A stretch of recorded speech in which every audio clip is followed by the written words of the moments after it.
Good evening. I welcome you back to your own channel, that is Mr. ADM. And we both have come to this channel after a very long time. And today we are going to impart our knowledge about idioms. And these idioms are very important for so many exams, especially SSC, CPO or CGL, CHSL, and so on. So let's begin this. So the first idiom is bust your bubble. Bust your bubble का मतलब होता है किसी की happiness को खराब करना, किसी की हैप्पीनेस को छीन लेना। तो इसको एग्जांपल से समझ लेते हैं। I will bust your bubble.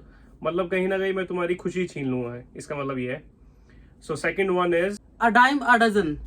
इसका मतलब होता है कोई भी चीज बहुत इजीली अवेलेबल होती है, something that is very common to achieve और to happen.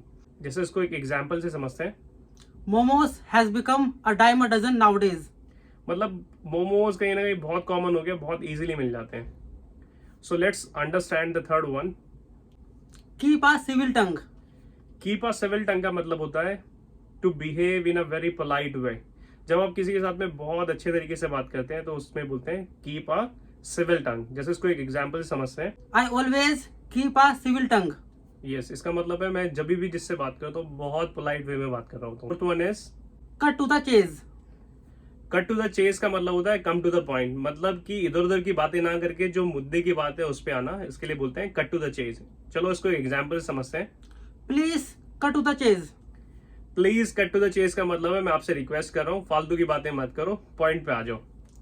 Next one is make a pig of your self. Make a pig of your self का मतलब होता है, इसको पहले तो ये नहीं समझना है किसी पिग की बात हो रही है या फिर आप अपने आप को एक पिग कंसीडर कर रहे हैं। नहीं, इसका मतलब होता है टू ईट अ लॉट। बहुत ज्यादा जब आप खाते हैं तो उसके लिए बोलते हैं to make a pig of yourself. तो चलो इसको एक एग्जाम्पल से समझते हैं तो आपके लिए ईजी हो जाएगा ये।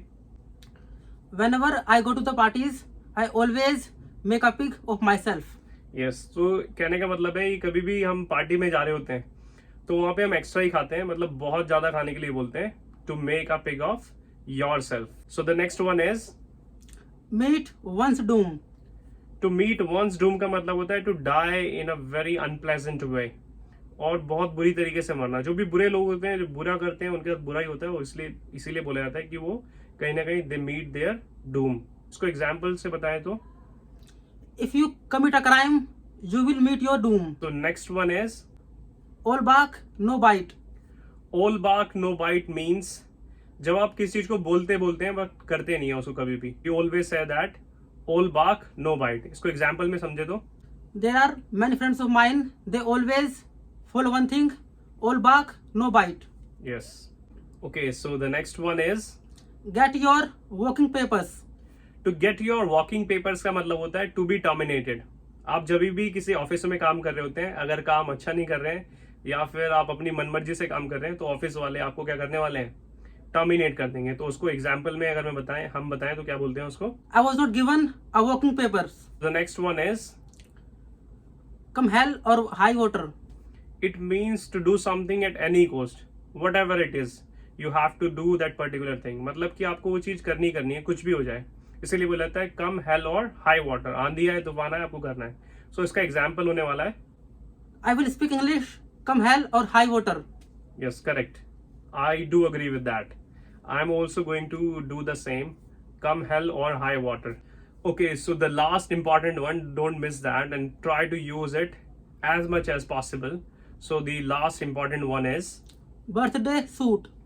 so birthday suit. It means that to be very naked है कि जब आप कुछ नहीं पहन रहे होते हैं, बिल्कुल from head to toe naked होते हैं, तो उसके लिए बोलते हैं to be in a birthday suit. So example रहेगा इसका। Last time my friend was in his birthday suit. Yes, तो कहीं ना कहीं कहने का मतलब है जो भी फ्रेंड रहे हैं तो कहीं ना कहीं वो बिना कपड़े के थे लास्ट टाइम में। So if you have found anything important helpful, so you know what you need to do. So please like this channel, subscribe to this channel, और for more videos you have to just wait for next day.